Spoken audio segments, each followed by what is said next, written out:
Rosen. I'm Salish Pandare. Al Weisman's my name. My name is Waddell Stump Sr. My name is Earl, old person. My name is George Charles Nightwalker. My name is Burton Putting on Top Sr. My crew name is Chilaksha. Translation means 2 mornings. My name is Robert Magnet. Dr. Florence McGeesha Garcia. My name is George Horace Capsule Jr. My Indian name is Maistuaki, which means Crow Woman.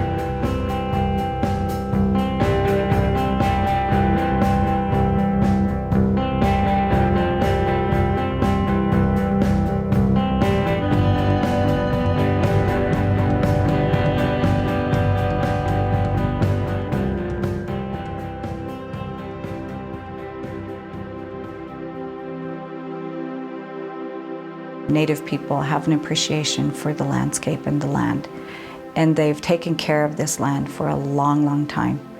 You know, I go as far as saying millenniums.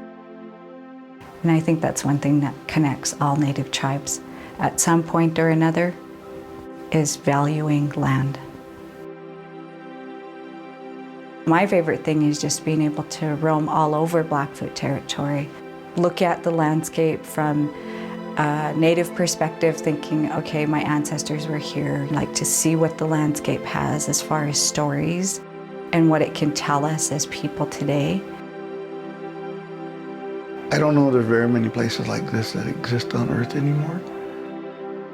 This land might be on a map in southeastern Montana today, but there's so much more involved in how that came to be.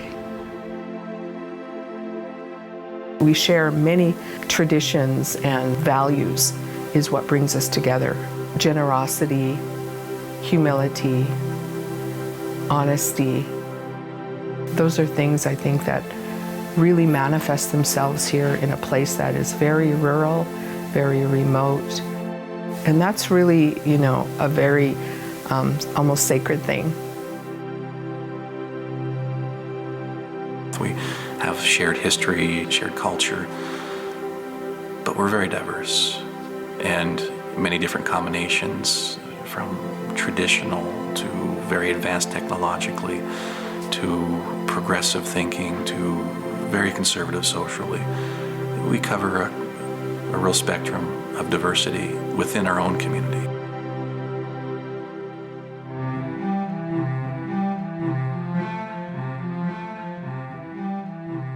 What I always hope to see is that my people have the ability to understand the elements of nature, what role they play in my survival, my people's survival, particularly the up-and-coming generations, the young people. In my view, the buffalo were a metaphor for our people in terms of the buffalo were at one time plentiful, more than plentiful. And they lived their lives and they provided life to our people. The buffalo were nearly annihilated. We're, you know, it's a blessing that we even have any true buffalo here. I see a parallel there in what happened to the buffalo and what happened to Native people in this country. You know, Native people, you know, at one time roamed free, lived their lives the way they wanted to, and were almost annihilated. And now we're coming back just like the buffalo. So that to me is something that just brings me so much hope.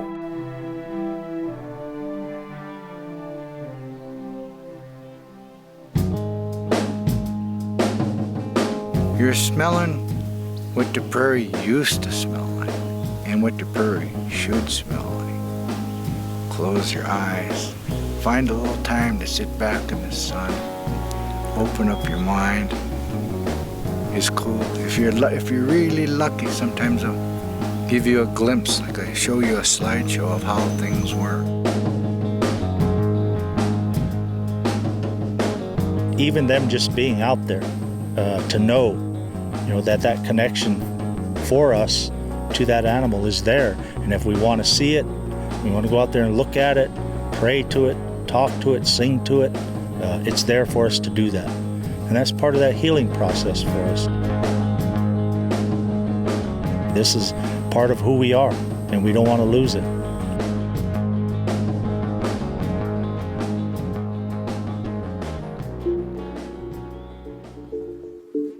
I envision my people having a better understanding of their way of life, both language and ceremony and song.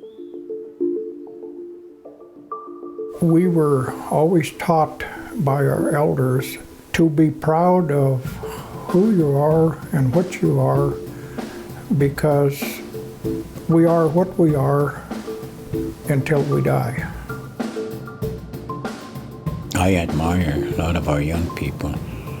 They want to go back and try to revive those things.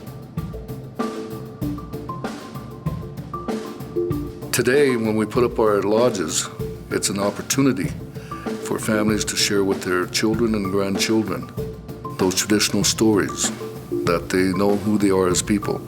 It is our way of celebrating the past into the new. I want our ancestors to realize that we're doing something good here. It's something that they died for, that eventually is going to have positive results. It's important for us as Indian people to continue to teach and to share what we have, so that hundreds of years down the road, they're still baking camas in the pit. They're still speaking our language.